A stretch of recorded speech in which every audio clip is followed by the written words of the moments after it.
Bueno, pues ya hemos llegado a la última charla. Me alegro de presentar a una mujer que viene ahora, que es Beatriz Martínez.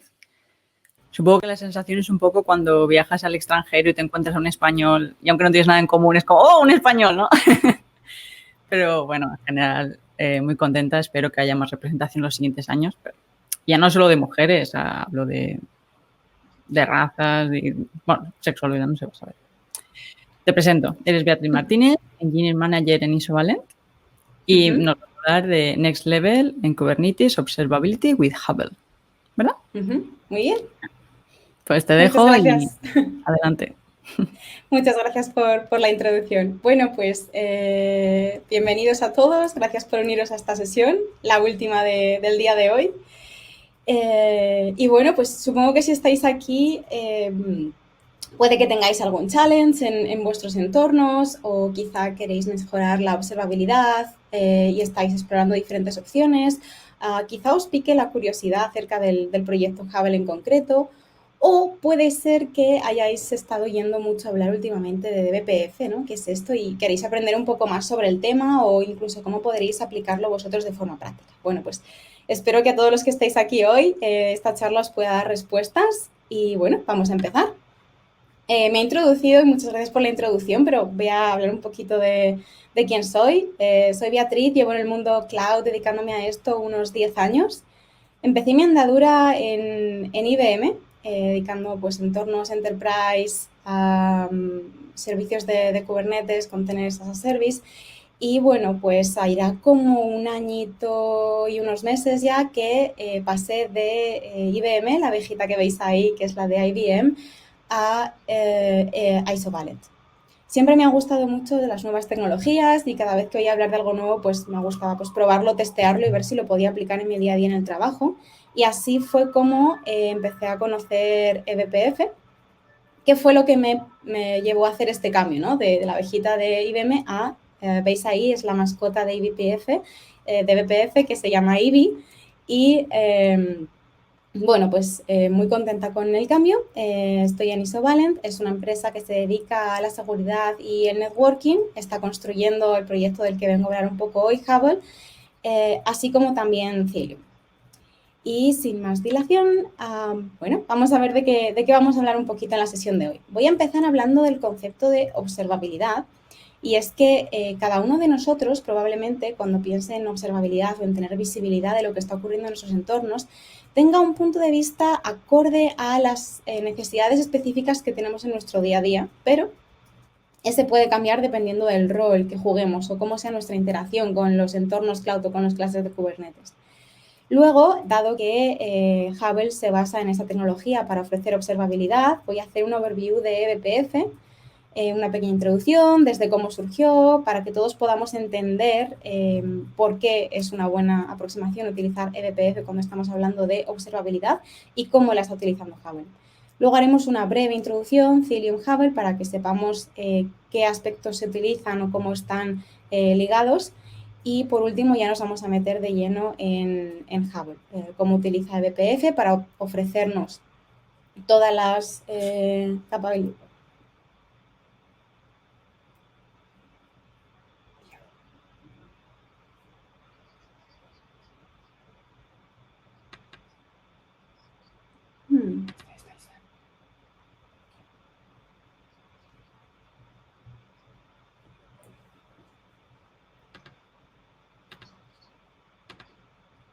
Oh, ok. Sorry, perdón.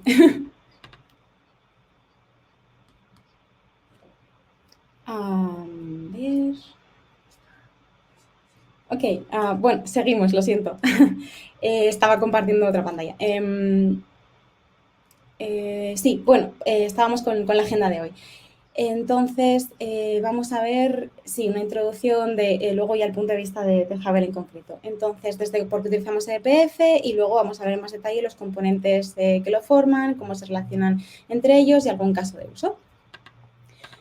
Empezamos con el primer punto, que he adelantado que observabilidad puede tener diferentes significados o podemos esperar tener visibilidad desde diferentes puntos de vista en función de nuestro rol o cuál sea nuestro día a día o las necesidades o los challenges a los que nos estemos enfrentando. Por ejemplo, si nosotros somos un desarrollador de aplicaciones, lo que nos interesaría saber o cuando estamos pensando en observabilidad es, yo quiero saber de qué tipo de servicios depende mi aplicación o todas las interacciones o el mapa que tenemos a la hora de los servicios desplegados en el mismo clúster. Me gustaría saber qué llamadas está haciendo mi aplicación con otros endpoints, HTTP o gRPC o Kafka. Y luego también me gustaría saber a lo mejor las características de estas llamadas, de estas conexiones, por ejemplo, a nivel de performance. Si en realidad de un desarrollador de aplicaciones yo soy una persona que se dedica a gestionar la infraestructura, a mantener el clúster, bien un ingeniero de operaciones o un DevOps en función de cómo tengamos en nuestros entornos distribuidos los roles, pues quizá yo esté más interesado en otros aspectos y cuando pienso en tener observabilidad o visibilidad de lo que está ocurriendo, a mí me interesa más saber qué está ocurriendo, por ejemplo, con el networking, con las comunicaciones. ¿Está todo funcionando bien o hay algún fallo? Y luego, pues si tenemos algún fallo, pues quiero saber por qué, ¿no? Tanto si viene el problema de la aplicación o es que viene de la red. Y si viene de mi lado, si viene de un problema de conexión, yo quiero saber por qué y también quiero saber a lo mejor en qué capa está ocurriendo. Y el último, que a lo mejor no lo tenemos normalmente tan en cuenta, porque estoy segura de que a lo largo de todas las charlas del día de hoy ha habido un montón de enfoque desde el punto de vista de desarrollo de aplicaciones de microservicios, así como de gestión de clúster de Kubernetes, pero también ¿qué pasa si yo soy una persona de seguridad, ¿no? Si a lo mejor yo tendría preguntas diferentes o quería encontrar respuestas o una herramienta que me hiciera mi vida más fácil desde un punto de vista de la seguridad de los usos que tenemos en el clúster. Por ejemplo, tengo diferentes clústeres y yo sé que tengo políticas que quiero que estén aplicadas en todos nuestros entornos, que las utilicen en todos, desde los clústeres de desarrollo hasta los de producción que están utilizando clientes o desarrolladores internos. Pues a lo mejor yo quiero saber, cuando hablo de quiero tener observabilidad, yo quiero saber, oye, todas las políticas se están aplicando, se está haciendo enforcement de estas políticas de seguridad, o si tenemos conexiones de red que están siendo esos paquetes drop debido a estas políticas que estamos aplicando, en plan, están surgiendo efecto o realmente no harían falta, no estamos teniendo estos casos de conexiones las que queremos limitar. También me gustaría saber a lo mejor si los servicios que tengo desplegados en el clúster están siendo accedidos por entidades externas o si están ellos siendo conectados a esas entidades externas. Y al mismo tiempo, si veo que sí, que están ocurriendo conexiones de entidades externas al clúster, quiero saber qué servicios son los que están siendo accedidos, ¿no? Bueno, pues estas son un poco todas las respuestas que Havel va a intentar dar respuesta o nos va a intentar dar observabilidad para que tanto desde el punto de vista de aplicaciones como de operaciones de mantenimiento, de gestión de infraestructura del clúster, como desde el punto de vista de seguridad, podamos tener visibilidad de todos los aspectos que necesitamos dentro de nuestro día a día y en nuestros entornos. Y para dar respuesta a estas preguntas o a estos challenges, eBPF se ha basado o ha implementado esas funcionalidades utilizando una tecnología que es eBPF. Entonces, vamos a pasar ahora al segundo punto, que es un overview de eBPF. Aunque vamos a empezar diciendo que estamos aquí hablando de una tecnología revolucionaria que va a cambiar todo el mundo cloud, que estamos viendo que cada vez se utilizan más y más proyectos. Le voy a decir que aunque no lo parezca, eBPF es la versión extended de Becker Packet Filtering, BPF, que es una tecnología de 1992. Es una locura. Quiere decir, 1992 suena hoy en día casi a prehistoria. Pero pensad que introducir cambios en el kernel era muy difícil. Puede llevar semanas, incluso meses, tenemos que convencer a mucha gente en procesos de revisiones y después puede llevar años hasta que estos cambios llegan realmente a los usuarios, ¿no? Y un ejemplo muy claro de esto es que toda esta revolución que ha habido en el mundo cloud en los últimos años, hablando de contenedores que permitían el desarrollo de Kubernetes y demás, están basados en tecnologías y funcionalidades que llevaban en el kernel años, pero tardaron en llegar a los usuarios, ¿no? Entonces, este es uno de los motivos por los que eBPF tiene tanta emoción y tanta repercusión y tanto boom en el momento, porque va a permitir innovar de forma rápida y ser mucho más ágil en el desarrollo, aportando funcionalidades en el nivel del kernel. Entonces, vuelta a ese origen, ¿no? A BPF 1992. Y el primer caso de uso que tenemos de BPF es TCP/dump. Vamos a entender cómo cambió esta aproximación. Entonces, antes de que tuviéramos BPF, lo que se hacía era copiar todos y cada uno de los paquetes que llevaban a nuestro host, se copiaban al espacio de usuario para poder ser filtrados. Esto, como podéis imaginaros, es muy poco eficiente y muy caro en el uso de recursos, ¿no? BPF cambió esto con la aproximación justo contraria. En lugar de copiar cada paquete que llegaba al espacio de usuario, lo que se hizo fue, vamos a introducir el filtro, inyectarlo en el kernel, de forma que, vamos a ver luego más en detalle cómo se hace esto, pero de forma que cada vez que llega un nuevo paquete, basado en eventos, event-driven, va a aplicarse ese filtro y se va a interpretar el paquete. Y esto fue un cambio revolucionario y esta aproximación BPF se ha extendido para llegar a lo que podemos tener hoy en día, que sería BPF Extended Becker Packet Filtering. Entonces, hoy es mucho más que solo filtrado de paquetes, como vamos a ver. Lo que nos proporciona es tener un kernel programable. Y para entender la repercusión de lo que esto puede suponer, voy a utilizar un ejemplo que se ha usado mucho, pero me vais a permitir que lo use otra vez porque creo que se entiende muy bien con este ejemplo, ¿no? Entonces, podemos decir que eBPF es al kernel lo que JavaScript fue a HTML. Si pensamos en las páginas sin JavaScript estáticas, pasan HTML con contenidos estáticos y luego pensamos en introducir un cambio, introducir algo como JavaScript que nos permite ejecutar pequeños programas de forma segura en la máquina virtual del navegador y lo va a hacer basado en eventos, es decir, cada vez que haga un scroll o cada vez que haga un clic yo voy a tener un evento, voy a tener que se ejecute este programa. Pues eBPF es lo mismo, ¿vale? Voy a inyectar en el kernel pequeños programas eBPF que serán ejecutados cada vez que ocurra un evento.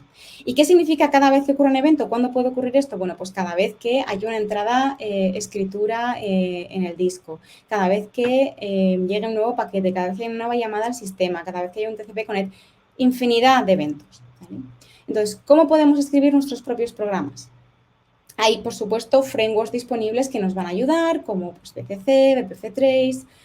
También hay frameworks y librerías disponibles en Go, no tenemos por qué hacerlo en C, como GoBPF, por ejemplo.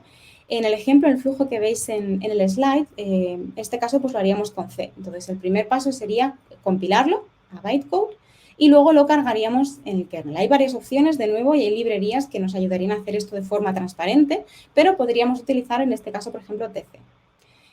Siguiente paso sería pasar el verifier en el kernel. Se va a asegurar de que es seguro, de que el programa va a terminar siempre, de que no va a hacer un crash del kernel y hay muchas reglas para hacer que esto sea seguro. Si lo pasamos, después nuestro programa sería just-in-time compiled y se compilaría a la arquitectura CPU del host en el que lo estamos inyectando. Y ya está. En cuanto eso está hecho, nuestro programa se ejecutaría event-driven cada vez que tengamos un nuevo paquete que llega al TC Control Ingress del kernel, por ejemplo, al host. Y podríamos obtener toda la información de ese paquete, el IP de origen, podríamos luego, pues, con esa información, bien logarla con propósitos de observabilidad o incluso podríamos implementar acciones como firewalls u otras políticas, ¿vale? Estos programas de BPF tienen estado y este estado puede almacenarse en mapas de BPF. Hay varios tipos de mapas disponibles, el más común sería un hash table, pero también tenemos pues, ring buffer, por ejemplo, que podría utilizarse para hacer streaming de eventos. Estos mapas no solo nos permiten guardar o transferir estado, sino también podemos pues, utilizarlos para configuración, por ejemplo, añadir filtros a un programa ya existente, o para enviar eventos y comunicar el espacio de usuario y el kernel.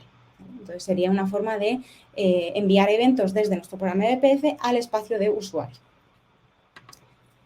Seguimos y, bueno, pues para terminar un poco la introducción a BPF, quiero que, bueno, hemos visto ejemplos de cómo el kernel puede ser programable, del uso de los mapas, de que es seguro, de que es basado en eventos, pero todavía no hemos tocado mucho el punto de que es eficiente, de la eficiencia. Entonces, vamos quiero que os quedéis con esta imagen mental antes de terminar con esta sección. Y es que, bueno, tenemos aquí pues un nodo de un clúster. Típicamente un pod tendría creado su propio network namespace, lo que significa que tendría su propio stack TCP/IP y se conectarían al host network utilizando pues normalmente un virtual Ethernet pair. Esto significa que cada vez que un paquete llega o sale de este pod, tiene que atravesar dos stacks de red completos, el del host, el de la máquina, y el del pod. Con una solución de networking basada en eBPF, eso se podría hacer de forma mucho más eficiente y reemplazaríamos parte del stack de network del host por la implementación en eBPF. Sería algo así. Entonces, primero podemos hacer el attach del programa a un hook tan cercano como posible a la propia llegada del paquete a la máquina, sería en cuanto, por ejemplo, cerca de la tarjeta física de red, y esto se conoce como Express Data Path. Podemos ver la dirección IP destino, por ejemplo, y mapear directamente al endpoint. Nos permitiría ver que en este caso está en el pod. Entonces podemos mandar el paquete directamente al pod virtual, la interfaz Ethernet del pod virtual. Conclusiones. ¿Por qué queremos utilizar esta tecnología en Hubble para utilizarla como observabilidad? Pues la razón de más de peso es que esto es completamente transparente para la aplicación. La aplicación no sabe que se está usando eBPF. Esto significa que no tenemos por qué editar la aplicación para ganar observabilidad de todo lo que está ocurriendo y es especialmente útil cuando estamos, por ejemplo, debugueando o haciendo troubleshooting de problemas o de situaciones o issues que nunca habíamos tenido antes. Conclusión, no podíamos habernos preparado ni modificado la aplicación con anterioridad para exponer la información necesaria para ayudarnos a debuguear ese problema o ese caso de uso concreto. Segundo, pues es dinámico, tiene un overhead mínimo, así que podemos atachear props cuando los necesitemos únicamente y habilitarlos o deshabilitarlos en función de si necesitamos más o menos visibilidad. Y luego, pues que está muy extendido. Hay varios usuarios que están utilizando clústeres a gran escala o otras soluciones utilizando eBPF, utilizándolo en producción. Pues vemos Facebook, Netflix, Google, lo utilizamos también en Cilium. Y bueno, también está disponible en la mayoría de todos los proveedores de cloud. El único requisito sería un kernel con versión superior a 4.9. Con esto cerramos la introducción a eBPF y vamos a ver un poquito más cercano de Hubble y Cilium y cómo son estos dos proyectos que hacen uso de eBPF para implementar sus funcionalidades. Cilium podríamos considerarlo inicialmente pues, como un CNI, ¿vale? Container Network Interface, lo que significa que implementaría la conectividad entre pods, pod to pod, en nuestros clústeres de Kubernetes. Es el software que sería el responsable de enrutar el tráfico entre los pods. Pero Cilium, además de esta funcionalidad que te ofrece un CNI, pues tiene otras adicionales. Por ejemplo, proporciona Service-Based Load Balancing. Viene con la posibilidad de reemplazar KubeProxy, que sería el componente de Kubernetes que haría esta funcionalidad. Reemplazaría completamente, nos permitiría implementar desde Node-Port, Load Balancing, todas las funcionalidades. Otra es que soporta Network Policies, lo que significa que podemos hacer enforcement de reglas de tráfico de red y podemos bloquear ciertos pods que no se comuniquen entre ellos o que no puedan acceder a servicios externos o que no puedan ser accedidos por otros servicios. Y también Cilium proporciona cripto entre nodos. Digamos, eso es Cilium. Ahora, si Cilium gestiona todo lo que es la conectividad de red dentro del clúster, Hubble lo que nos permite es observarlo.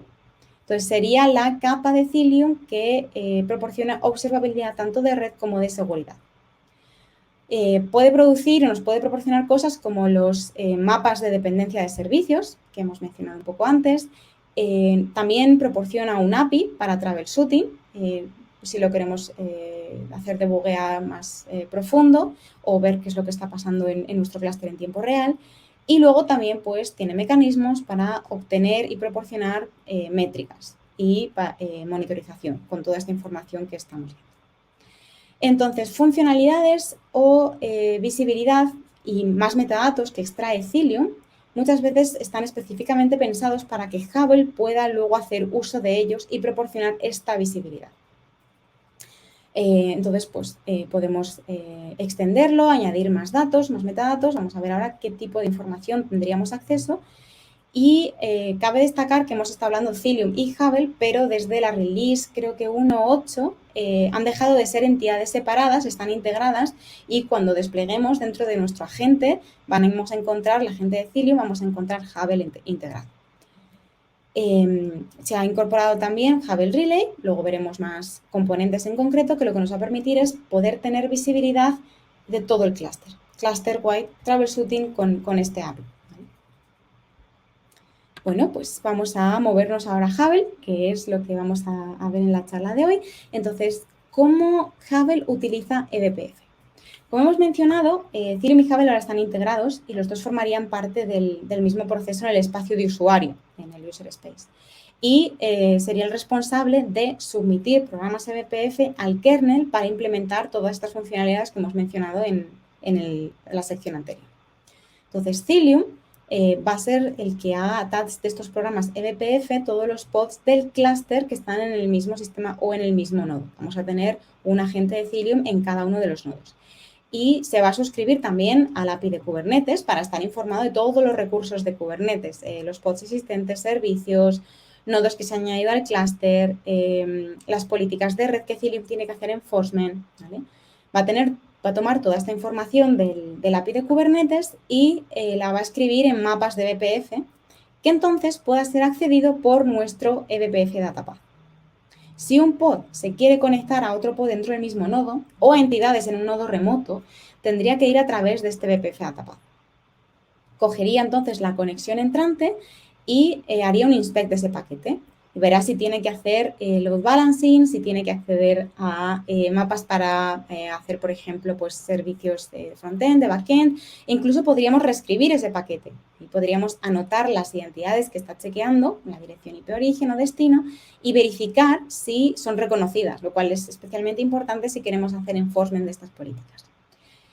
En el Policy Map veremos si la identidad origen está permitida acceder a la identidad destino. Mientras que este datapath está funcionando, tenemos que saber que admite eventos.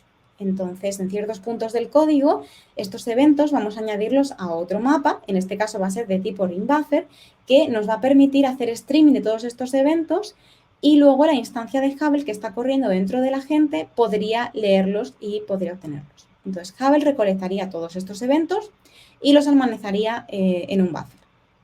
Luego se expondrían con NAPI, gRPC como métricas y podrían ser accedidos por otros componentes de Hubble, pues hemos visto la interfaz gráfica o nuestro API o también Prometheus, como vemos ahí. Podríamos acceder a toda esta información y a todos estos eventos.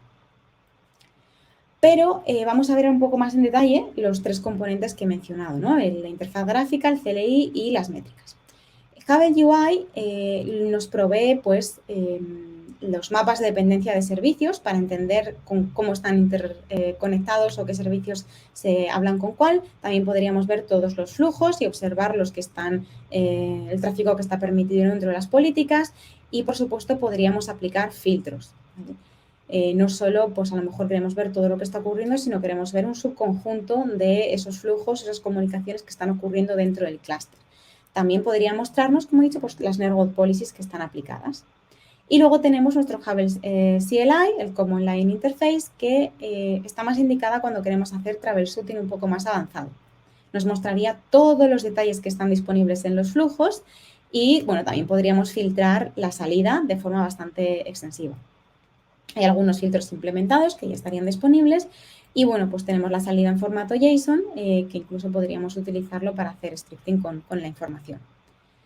Estas son las herramientas que están más enfocadas para troubleshooting, la interfaz gráfica y el CLI, pero también podemos proporcionar esta información en modo métricas. Entonces, Hubble proporciona una serie de métricas built-in para monitorización de ambos, aplicaciones y también de las operaciones dentro del clúster con los dos propósitos y, bueno, pues se podrían utilizar desde el clásico stack Prometheus Grafana, que seguro que tenemos desplegado casi todos en nuestros entornos, para monitorizar todo lo que está ocurriendo en el clúster.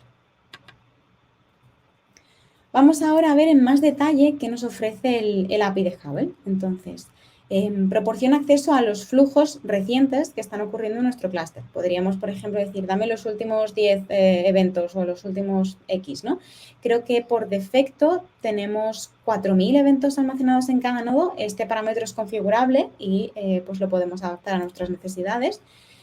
Luego también podemos hacer streaming de los flujos. No tenemos por qué acceder a los últimos X eventos o X flujos que tenemos o las comunicaciones, sino que podemos verlo en tiempo real en streaming. Y podríamos también aplicar filtros que machen unas condiciones específicas o excluir ciertas condiciones de lo que estamos viendo.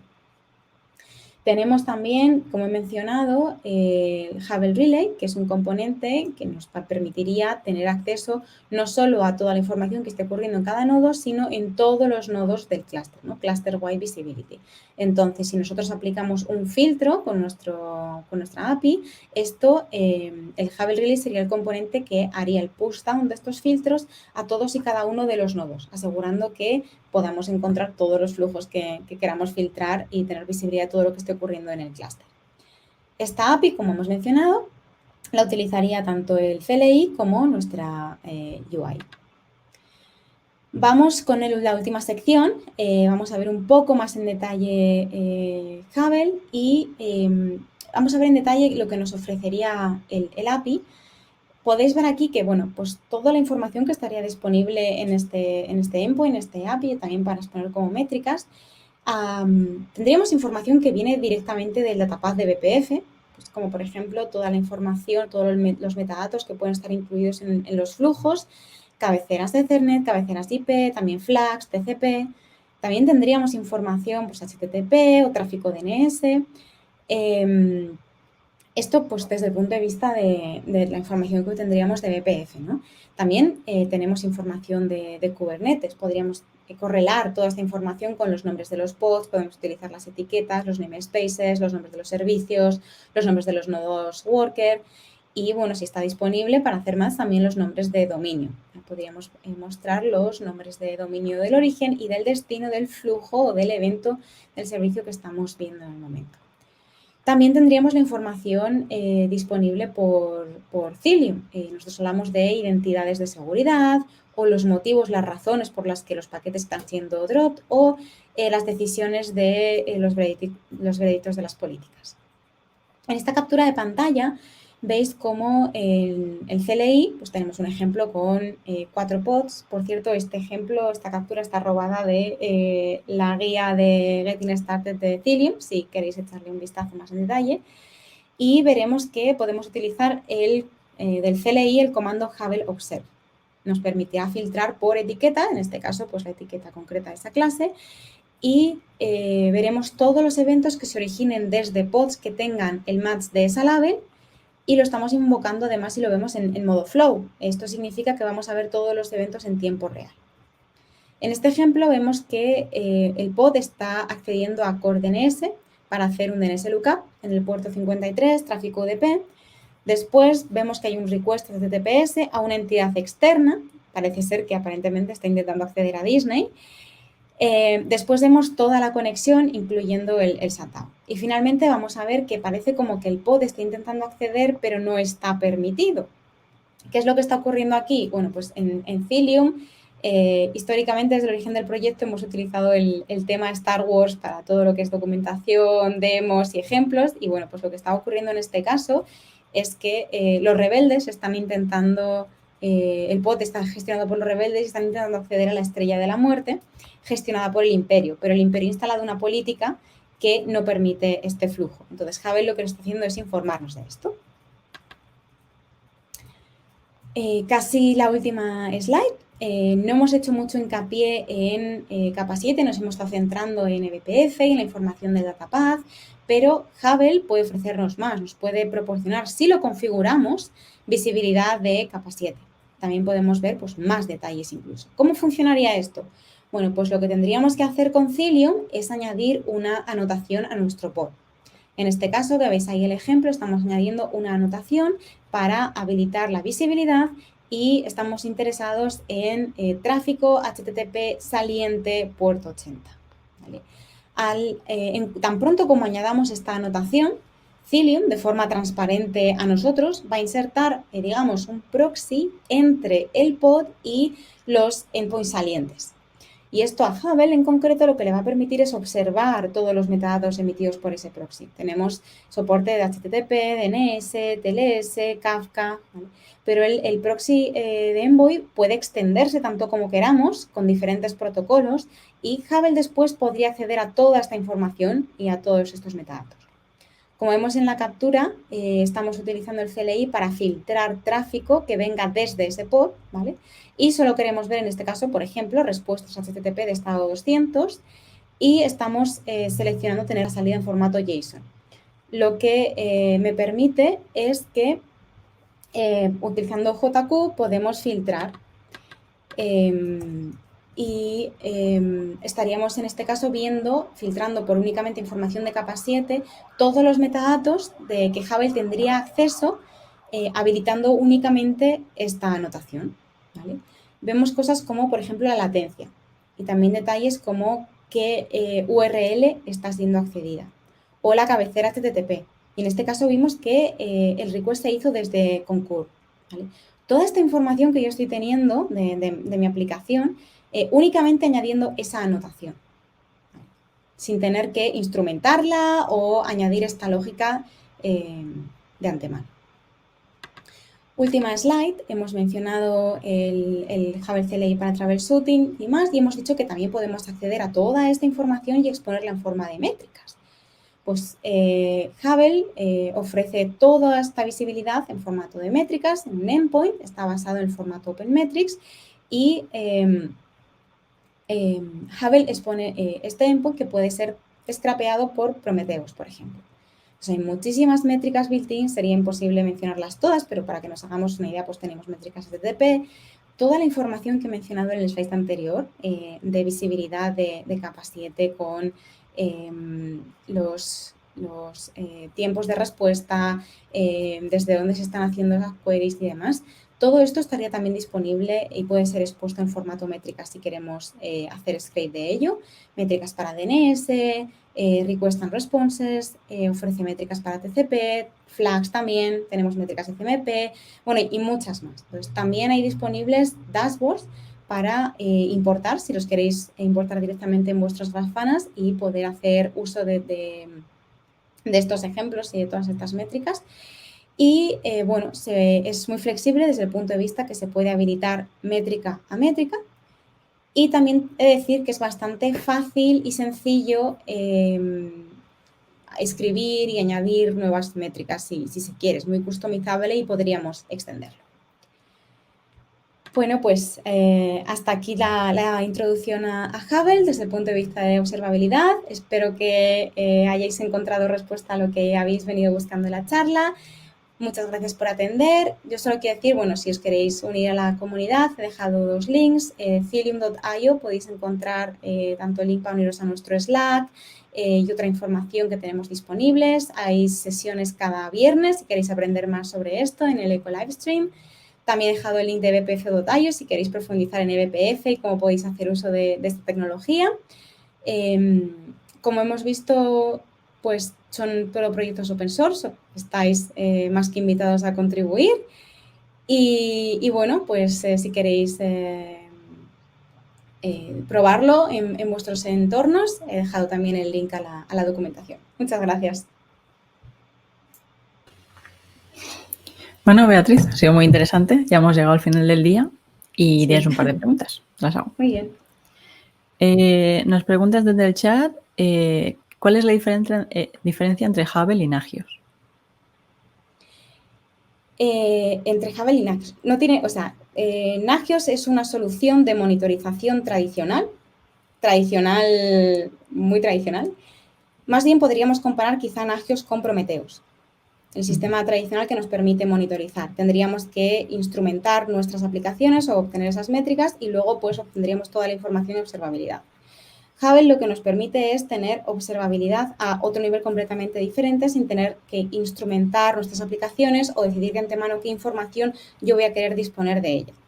Por ejemplo, si queremos tener la latencia de un servicio en concreto o información a nivel de servicio o a nivel de kernel cada vez que llega un paquete, en cómo lo estamos filtrando, Hubble nos permitiría tener observabilidad a un nivel diferente y luego Hubble expondría esas métricas para que un sistema de monitorización, como puede ser Prometheus, te permita extrapear esa información y utilizarlo en tu sistema de monitorización. Entonces yo pondría Nagios más al nivel de Prometheus.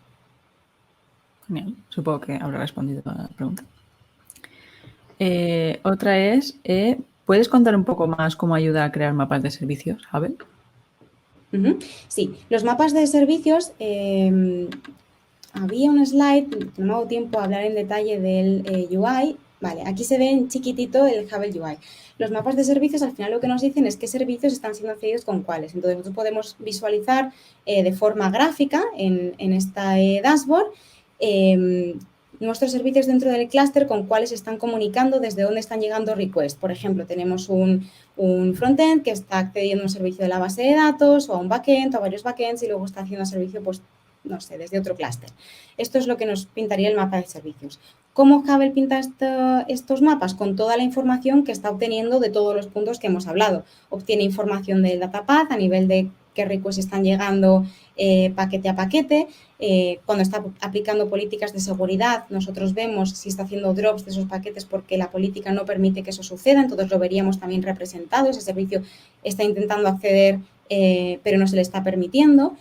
También tenemos información de Kubernetes. Conclusión, en ese mapa veríamos toda la información que hemos configurado a nivel de clúster, el nombre del pod, el nombre del servicio, el namespace en el que pertenece. Toda esta información estaría también disponible. Genial. Y por último, una pregunta doble. ¿Cuál es el estado de integración con Service Mesh? Y si hay implicaciones de rendimiento en su uso. Service Mesh tampoco sé si lo equipararía al nivel de Hubble que estamos hablando ahora mismo. Service Mesh es una solución que, digamos, no sé si habrá a nivel general o genérico de lo que te puedo ofrecer, pero digamos que trabajan a capas distintas. Sí que es verdad que, por decir, dentro de la integración Service Mesh, yo creo que en futuro, con la evolución que está teniendo eBPF como tecnología por debajo, pueda convertirse en el estándar para obtener toda la visibilidad y todos los datos que necesitaríamos para implementar lógicas o soluciones de Service Mesh por encima. Pero no lo compararía a día de hoy, por lo menos al mismo nivel Service Mesh o implementación con Hubble. Pues ya está todo. Muchas gracias. Ha sido muy buen cierre del día. Espera, que creo que hay una última pregunta. Muy bien. ¿Podemos decir que Hubble es un Service Mesh? Pues mira, otra vez una... Sí, creo, no sé si estaría respondida con lo que he dicho. Yo ahora mismo Sí. no lo compararía al mismo nivel. Ha salido mientras te la empezaba a decir, así que entiendo que ya está respondida. Así que muchísimas gracias por todo. Muy bien.